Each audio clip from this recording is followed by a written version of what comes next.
keto alternative. Thankfully, there's an alternative to using blood sugar for cellular energy. You can use fat. Now, this flies in the face of all the health guidance you probably have heard throughout the years.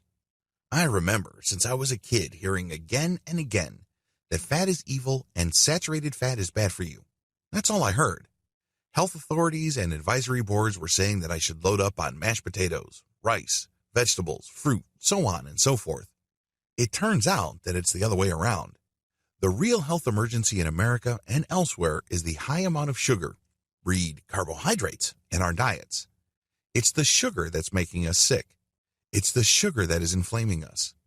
It's the sugar that is positioning us to developing certain types of cancer later on. Who knew? The ketosis alternative. If your body doesn't use sugar for energy, its only other alternative is to use fat. Your liver metabolizes fat in the form of ketones. These biochemical compounds are absorbed by your cells and transformed into energy.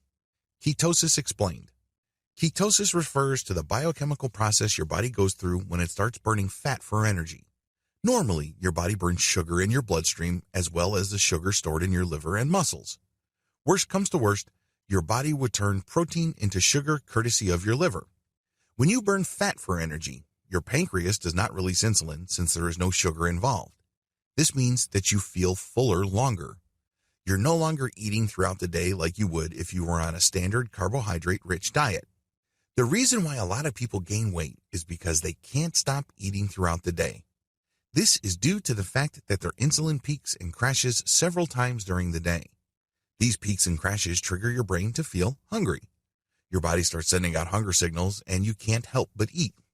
Obviously, the more calories you eat and the less calories you burn, or if you burn calories at the same rate as you normally do, you end up storing those excess calories into fat. You let go of all of that when you switch over to fat. Your body burns fat instead of sugar, so you feel fuller for a longer period of time. No, you're not going to die with ketosis. One of the most common misconceptions about going on a keto diet is that you end up polluting your blood with ketone bodies to the point that you die. This is a myth. Usually the people who develop this condition called ketoacidosis are people who cannot naturally produce insulin. In other words, people most prone to ketoacidosis are type 1 diabetics. There's a good chance you're not a type 1 diabetic. Most people aren't.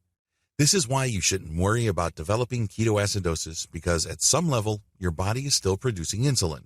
It really can't go completely off insulin.